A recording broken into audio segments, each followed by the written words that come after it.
VOWR800.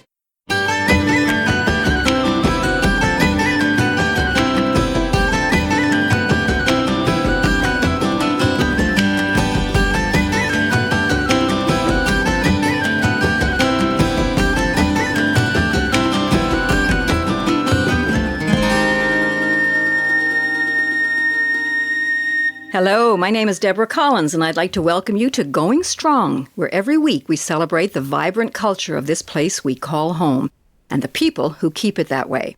Today, my guests are a trio of guys who individually and collectively have made a tremendous contribution to the Newfoundland and Labrador culture, whose music and comedy have spread joy from one end of the country to the other, for 40 years no less. Their fans number in the hundreds of thousands, I would estimate. They've produced 20 albums, and this year, they've picked up a couple of fresh accolades, including the Order of Canada and Newfoundland and Labrador Music's Lifetime Achievement Award. It's a real treat to catch up with them and welcome them to Going Strong, a phrase that fits them to a T. Kevin Blackmore, Ray Johnson, Wayne Chaulk, otherwise known as Buddy Wasisname and the other fellers. Good to see you again. Well, it's indeed nice to see you, Deb. It is great to have you here, and congratulations. Thank you very much. Yes. Thank you very much. You know, you don't really look all that different from when I first met you. Now, that was a few decades ago, and I was working in TV at the time, and myself and a cameraman headed out to Glovertown to catch this new act with an odd name. You know, it was probably in the first few years of your being together. I mean, wow, when you think about it, it has been a while. Could you have ever imagined when you played those early gigs that it would take off like it did? No, well, we didn't actually, but we were faced with that prospect, you have to make it work, that kind of thing. But there was never sort of, oh, we're going to make it, or we're going to do something big. It was never that. It was always, we need to make a livelihood. Yeah. That's really it. Yeah. Yeah, and we were faced at one point in 1987. That's the year you came out. Yes. With Ray and Wayne having to make a decision to pursue this full-time and then give up teaching or stay teaching, in which case this would have been relegated to the backseat weekends, you know. Mm-hmm. And so the choice was made and never looked back. Yeah, right decision, eh? Right? Oh, yeah.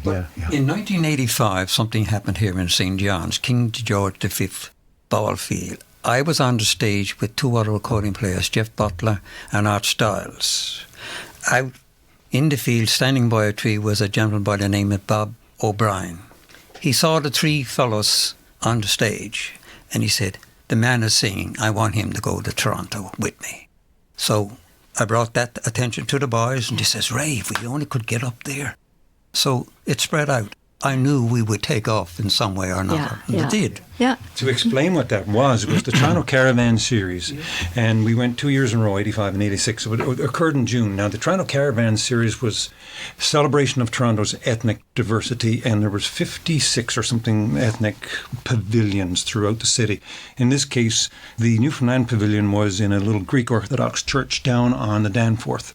And so the church hall was the big venue, and we played downstairs. Rufus Ginchard, Jim Payne, and Kelly Russell played the upstairs the first year. And it carried away the Best Entertainment Award for that year. And so we went and featured upstairs next year, and I can't remember the crowd that were playing. But anyway, and the next year we won the Best Entertainment Award again, so 2 years in a row. So it demonstrated to us that we had a product. And also those 10 days on stage doing 45-minute sets.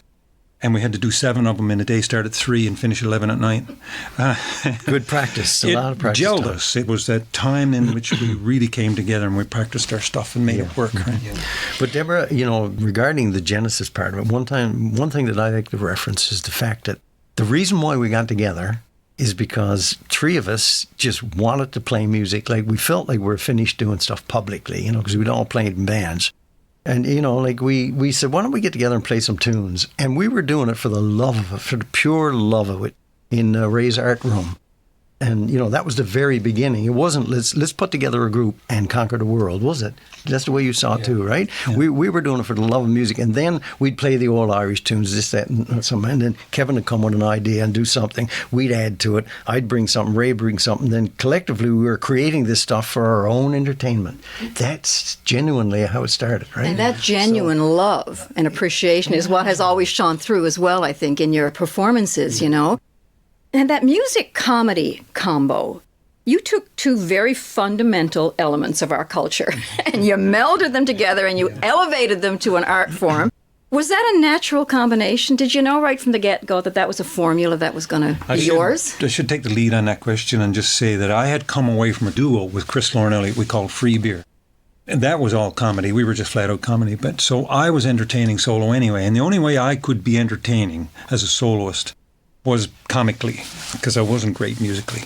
So I was doing that anyway on the side. And that's when we started doing it together. And by necessity, the boys were teaching. They had a profession. I didn't. I had to put a few dollars in the bank account. So I was doing these shows. Increasingly, I asked the boys to come along and telling employers I can give you 3 for 1. And that was such a much better package, you know.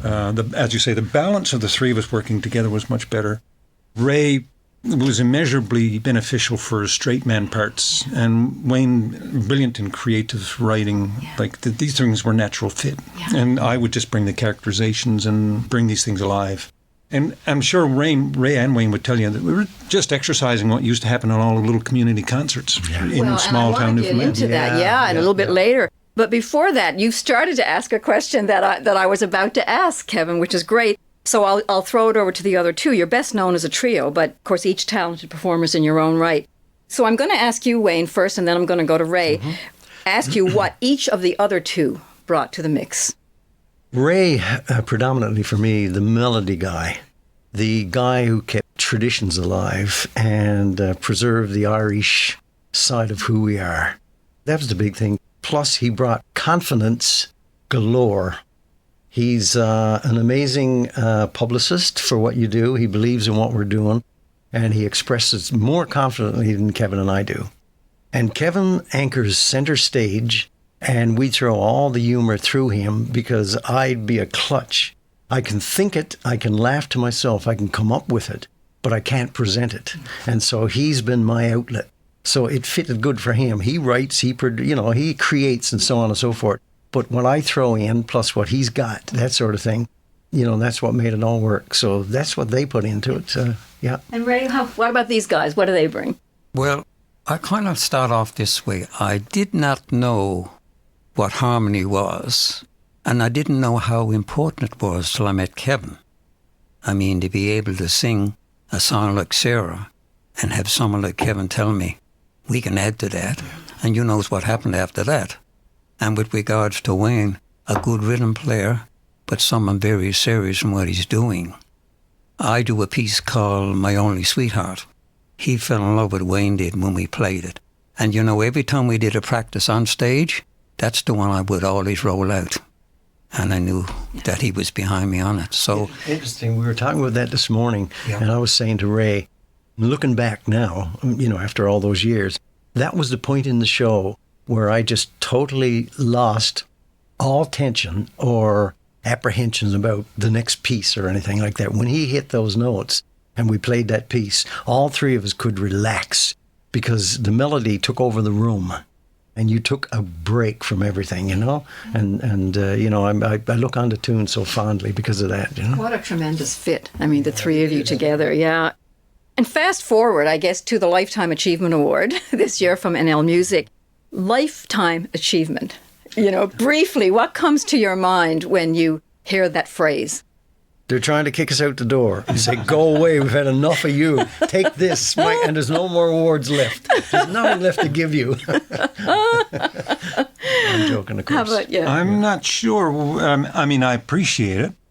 Now, I got to speak openly and say I was never an award show kind of lover. I generally avoided such things. But now, if they're going to give us, Wasisname, a Lifetime Achievement Award, I'll show up for that. But a Lifetime Achievement suggests that you're at the end of maybe your useful tenure. And I beg to differ. I'm going to stand and say there's more to be done. Yes, I think there's a lot of people who would agree with you. How about you, Ray? What does it mean to you? Well, it feels like I'm getting older when I hear these things coming forward. But at the same time, no, it's not finished. There's other things to do. And in my lifetime, and as I move on, I definitely need to have music, one way or another. And that's happening now because of my grandson. He's taking some of the slack up where I'll probably leave off. He's a tremendous accordion player, and he loves what Poppy's doing as well. So, Well, and that's a good segue into a question that I had for you, Ray. I mean, you were a well-known accordion musician and singer long before you hitched your wagon to these guys, and you mastered the accordion at the ripe old age of 8, I believe, and took up the fiddle at 12, and of course you're well known for your recitations. All of these things are steeped in Newfoundland tradition, and so are you, I think. thank you so much. That is so true. Because I got a lot of it from my father, foster dad. And he heard a lot of songs by John Joe Kelly, who also lived in Jobsco. So a lot of these old songs were brought from England and Scotland as well as Ireland. But I grew up on the Irish side, more or less. I couldn't help appreciating the Big Six program, the McNulty family and John McCormick and all these. So in that house in Jobsco, 2-story house, I mean, there was laughter and there was music and there was happiness all the way through. It was a natural It was for you. Well, Kevin, just to go back to the comedy for a minute, how carefully have you had to navigate that comedy piece? Is there a dangerous line between the true Newfoundland wit and black humor and self-deprecating humor that we're so good at and Newfoundland stereotypes? Yes. I mean, there is a definite line, and I walk both sides of it. And only by experience do you actually get back to what is respected. But I got to say that it's always in the eyes of the viewer, the audience member, because an awful lot of people decried what we were doing. Even in Ontario and those places, we received an awful lot of letters which pulled us down, yanked us down from what we were doing. At the same time, simultaneously, most of the rest of the audience were enjoying it tremendously and laughing hard. And, it's a little like the critical people amongst us will always be there, and you're not going to please everybody. What I think we always did is we always tried to represent Newfoundland characters in situations that we knew our own neighbours and our own friends would laugh at. We tried to do no more than that. It was just simple stuff, Wayne would write sketches or he'd write plots. I'd infuse them with character. The three of us would go out there and perform, and you bring something new to them by acting and improvising on top of them. And you're dealing more with your limitations rather than anything else. Really, that's all it is. And you're trying to push your limitations till you didn't have any left. That's all. Yeah. And really, it's just exercising all your abilities. Mm-hmm. And not much more to say about it, because I think if I came from any other part of the world, I'd be doing the same thing. My gifts were characterization and mimicry. As Ray said, I had some musical attributes to bring to the trio. Mm-hmm. But more than that, just do what you can. That's right, Was Guy. Buddy Wasisname your alter ego, or was he based on one person or a dozen people that you knew? Buddy was several characters, whoever I knew that needed it to be, and there was no one. It wasn't Dickie Shea, and it wasn't Uncle Sam, and it wasn't Shirley, or it wasn't, and the whole idea of bringing up the moniker Buddy Wasisname is simply a paradoxical thing. By forgetting who that was, you automatically deferred to something you would remember it by. Right, yeah. So that name is a paradox. Yeah. Buddy Wasisname. Yeah. When you were here in the province, you were preaching to the choir. Up along, you were performing for the expats, the Newfoundland Labrador alumni, who were also basically the choir, or former members of the choir, or wannabe members of the choir. You were giving them a powerful taste of home. But if there was one song that I think maybe prompted a bit more emotion than most, it was Saltwater Joys. And Wayne, you were telling me earlier that it often made people cry in the concerts, the poignant images and memories that it evoked. I've often thought that Saltwater Joys gives the ode, a run for its money as the Newfoundland anthem. We're going to listen to that now in a minute. But Wayne, you were telling me earlier that you wrote it, and when you wrote it, you realized it came from a very genuine, deep place.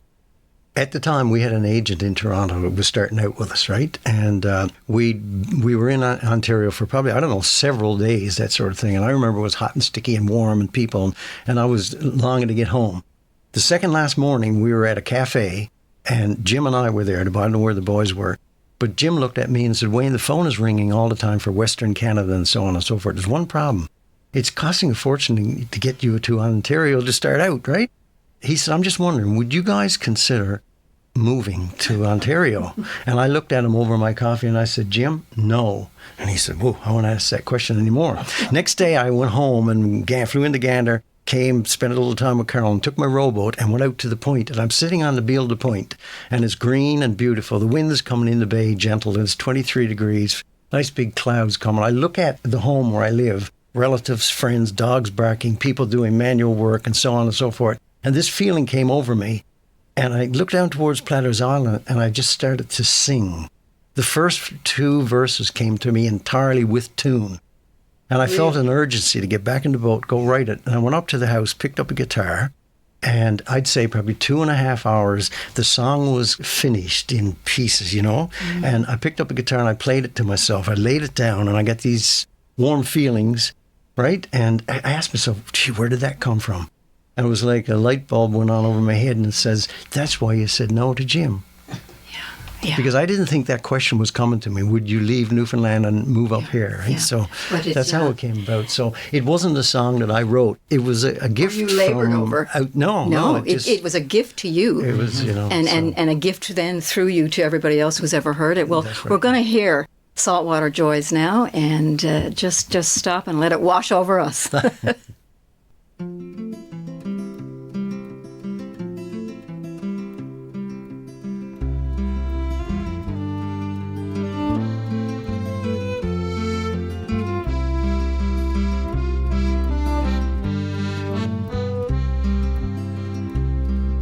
To wake up in the morning to the quiet of the cove and hear Aunt Bessie talking to herself, and to hear poor Uncle John mumbling wishes to O'Nell, it made me feel like everything was fine. I was born down by the water, it's here I'm gonna stay. I've searched for all the reasons why I should go away, but I haven't got the thirst for all those modern day toys, so I'll just take my chances with those saltwater joys.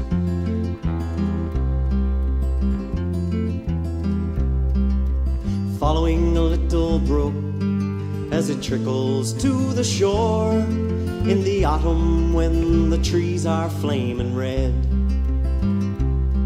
kicking leaves that fall around me, watching sunset paint the hills, it's all I'll ever need to feel at home.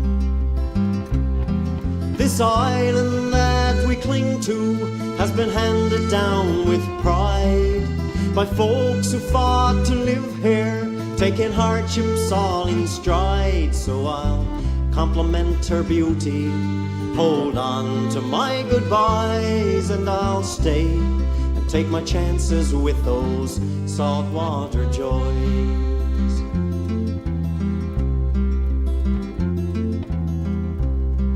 How can I leave those mornings with the sunrise on the cove and the gulls like flies surrounding Clayton's Wharf? Platter's Island wrapped in rainbow in the evening after fog, the ocean smells are perfume to my soul. Some go to where the buildings reach to meet the clouds, where warm and gentle people turn to swarming faceless crowds. So I'll do without their riches, glamour and the noise, and I'll stay and take my chances with those saltwater joys.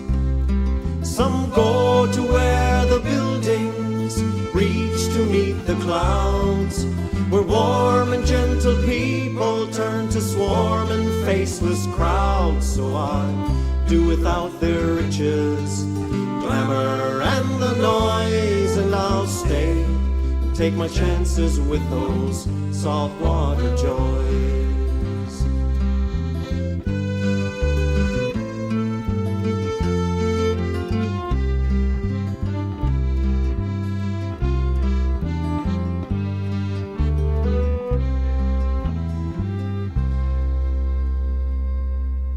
So beautiful. Saltwater Joys by Wayne Chaulk. And Wayne Chaulk and Kevin Blackmore and Ray Johnson, otherwise known as Buddy Wasisname, and the other fellers, are my guests today on Going Strong. Well, obviously your concerts resonated with Newfoundlanders and Labradorians across the country when you would play up along. But what do you think the other Canadians learned about this place, those who attended your concerts? What do you think they picked up about this place and its people? Where do you start? Where do you start, yeah. I want to address it because only recently I was writing about it. And it's an interesting thing. When we played the Prairie Provinces, that was the most dark thing for us because we went into audiences that were suddenly not laughing. And at the end, when we were interviewing these people in the lobby and they were there hanging around wanting to speak to us, we found that they were highly amused by it. But then you got to think they all came from cultures which were Ukrainian and Dutch and German and Polish and hadn't been in an English-speaking part of the world for their life. And then certainly a lot of them maybe in an English-speaking culture maybe for 100 years. And the second part is in prairies, people were well spread out and tight communities were not their culture. And then us speaking in what is an alienating foreign dialect, the Irish kind of Newfoundland sound, very specific Southwest England Irish. So they had to look at people talking about references and things that they knew nothing about in language that they could not quite catch from a tradition that didn't traditionally laugh. Like we came from a culture that people laughed. They made events around which people would laugh. They made it so that laughing was a necessity that you attended to in a very deliberate way. And so all these people did not catch on right away, but they continued to come. Interesting. And our audiences in Western Canada, especially as the best influence I can give you, and from Ontario West really, continued to grow until they probably represented a majority of the people. First was the expats. Those were the base of our audience. Mm-hmm. But that grew and grew and grew. And so in terms of what we did for the rest of Canada, we allowed them to catch up. Well, and as teachers, you schooled them, right? You actually schooled them in the ways of the real province, right? Yeah. We, and it was so satisfying to go from that point where Kevin said, where we go first, and it was just polite applause and stuff like that, to get to the point where we could fly into Victoria, which actually happened. And we're booked at the Grand Theatre or whatever, and Great Big Sea is booked at the next biggest theatre, or the biggest theatre in there. And both theatres are sold out, and all the news was the Newfoundlanders have taken over. We'd gotten to the point where so many people came out because we're interested in what these people are doing, what they're saying, how they live, and how they entertain. Yeah. And another little thing to throw in too is we'd pay for conventions, national conventions, and we noticed very early in the game that everybody wanted to find where the Newfoundland suite was, because that's where the fun, that's where the laughter is. Yeah. Well, I remember Rex Murphy saying this to me, and I mean and it's not just the people who are in the arts and the entertainment; it's people who are politicians, who are commentators. He said every time people found out there was a Newfoundlander going to be at an event, it upped the ante. Yeah. Mm-hmm. And Ray, I'd like to ask you about that. I mean, what do you think your contribution and the band's contribution has done to help Newfoundland music and humour take its rightful place in the Canadian mosaic? I was about to kind of inject there, and I don't know if Kevin remembers, but I think Wayne does. We're out in BC, and there's a gentleman up in the high balcony, and I'm not sure if he shouted out or how it worked, but he said, "I love the sound of the accordion." He said, "I would like to have that instrument." I said, "Has it got anything to do with the person who's playing the accordion, sir?" And he was going to throw out $100 bills. He kept throwing $100 bills to buy the accordion. To buy the accordion. Yeah. Prince Rupert. Yeah. Yeah. But so that's the give and take, I think. Yes. I offered them, and that's the feedback. Well, and it was in the hands of a master, too. Well, it wasn't just owning the accordion, right? It's, Yeah. Not everyone can make that F&B flat work. Only desperate. Well, and I have a theory, and it was honed over the years, inspired by thousands of interviews that I did, really, when I worked in media, and people of all occupations. I believe that there's a higher percentage of our population than anywhere else on Earth that has a gene, a special ability to perform, to take to a stage and hold an audience in the palm of their hand. There's something in our DNA and our cultural history that equips us. I mean, am I off base? I don't know if you can say it's DNA. I'd rather approach that factually. But it's something which is fostered in our culture. Yes. And I think that we owe our DNA to the long line of evolution that goes behind us, and it's a tangled web. So you don't want to start straightening out strings and see where that leads you, because I'm going to tell you, you're going back to Genghis Khan right fast. But it is fostered, and Newfoundland is one of those environments in which it was fostered. In all those little small communities all around the island, the St. Paddy's Day concert or the church supper or the stew supper, all those old-fashioned concerts, those things, as I said before, were necessities. And they were venues in which most Newfoundlanders started. And you don't see that anywhere else in the country. And we had to entertain ourselves. That's it. You summed it up quite nicely. The little town where I grew up, and we were isolated till I was, 10 years old, that sort of thing. And there were 3 or 4 concerts a year.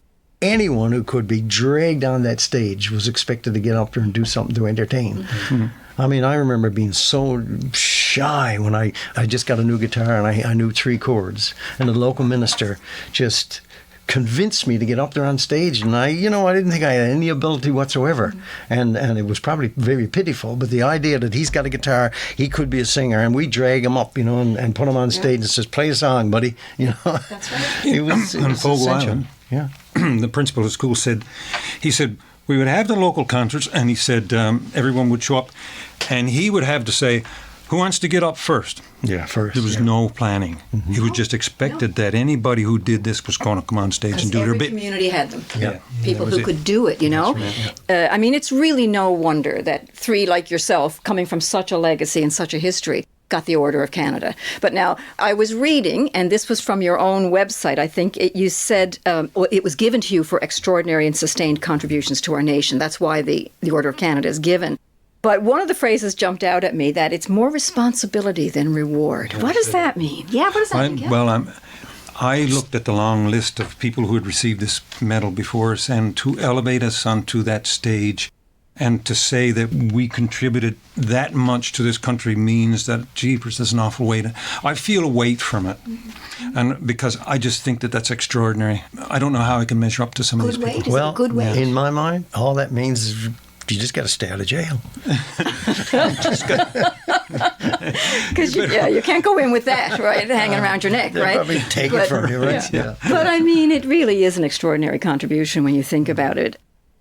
What keeps you going strong, Ray? Oh, the community spirit.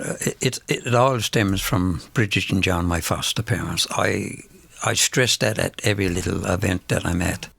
And to see the accordion there in the corner when I moved to Job's Cove at 3, and then to pick it up again and play it, and then listen to the Big 6 program and so on.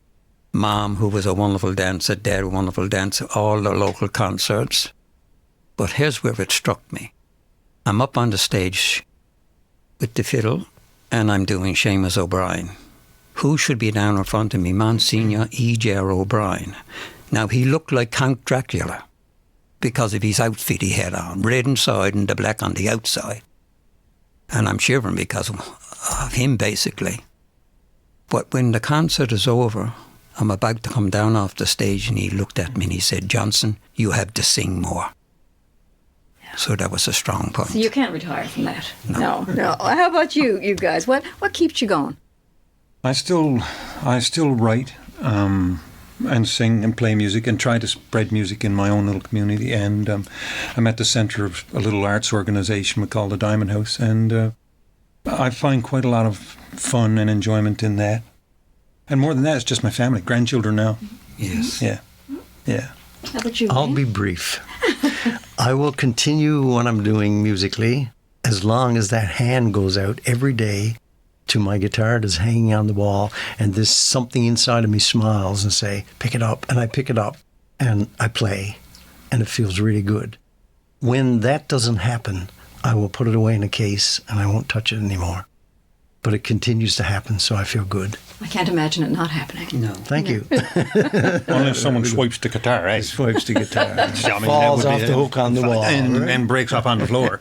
Like the first guitar I ever got, Lord Jeebers, was handed on by my sister. And cousins over visiting jumped up and down on the bed and broke the neck off of it. Have you ever amounted to anything? Well, I had to go buy another one it was from my next door neighbour, John. John had one. He sold it to me for $5. His catalogue order, $20 originally. And strings were that far up. So I became a guitar repairman first. before I You started. had to. Kevin brought in the grandchildren. I only have one grandchild. And if you only could see him when he comes to me, when we babysit him, or if he's up visiting on a weekend. Now he says, Papi, when you move to heaven, he said, I look after your instruments. And where you lay in the graveyard, he said, a scattered time I will come and play the F and B flat accordion. Oh my gosh! Well, I got goosebumps listening to that. How amazing! My darling, I'm sure Ray said, my dear boy, I'm going to need it up there for the parties that I'll be having. That's right. You're not letting go of that accordion. I can see that. Take it with me. Yeah. Well, you know something? I can't believe our time is up. Thanks so much for coming by and for all the years, all the concerts, all the albums, the tears and the laughs. And on behalf of all your fans and supporters, I cannot get away without asking this question. Any chance Buddy Wasisname and the other fellas will do a reunion concert, provided we could find a venue big enough? As soon as someone offers the $100,000, Debbie, It's all about the money, isn't it? Everything you just told me is not true, is that? tomorrow we could be there. That's right. It's $100,000. That's it. Yeah. Debbie, in seriousness, we have no plans right now. But the thing is, if we decide to, the world will know in big style. Yeah, right? and the word will spread mighty fast. Yeah, well, providing we, you're in town now for a few days. I understand you really have an affinity for the St. John's water. Good water, yes, It's not bad. That's the best water I ever tasted in a city in Canada. Yeah, That's that's it, yeah. best- You know, Kevin, I think it improved an awful lot when they took the cars out of the lake. It is my son. But that was good for the iron in the water. Oh, the metal? The metal. The minerals. The minerals in You the gotta water. have some minerals in Yes, you, you right? gotta have it. Yeah. Good for your Yeah. out. Yeah. Good for your out, that water. Antifreeze was no good. No, there's a lot of fellas in here like antifreeze in their water. You know. Stay with the interview. Don't wander off. You know. I believe We're not wandering we've off, gone Ray. off on some kind of a tangent. What I started to say was, if we feed you enough water, then you'll get that mineral strength into you, and then you'll get up on the stage again, and everybody will be there to cheer you on. Never get rid of it. My golly. Well, that's the best thing that you could say for the people who are listening today, because I tell you, you've certainly made an incredible contribution. I And think we should end with the one you used to always say when we finish our show. yes, what Because is we it? understand now there's Ukrainian people and other people moving in. Yes. And we'd like you to leave you with this one thought, folks. If you ever saw a show of Buddy Wasisname and the other fellas, we want to leave you with this one thought. Be good to your neighbours, say your prayers, and when you die, you may end up in Newfoundland. What better place in the world? Well, you guys have certainly been ambassadors of this place. Thanks for having us, Deborah. Yes, thank you so much. Thank you so much. Well, we're going to hold you to all of that. And thanks again. And thanks to our listeners for tuning in. Join us again next Tuesday on Going Strong, right here on VOWR. Smelling strong? Is that what she said? Smelling strong? Going Strong. Going strong. Oh, that's right. See you next week, folks.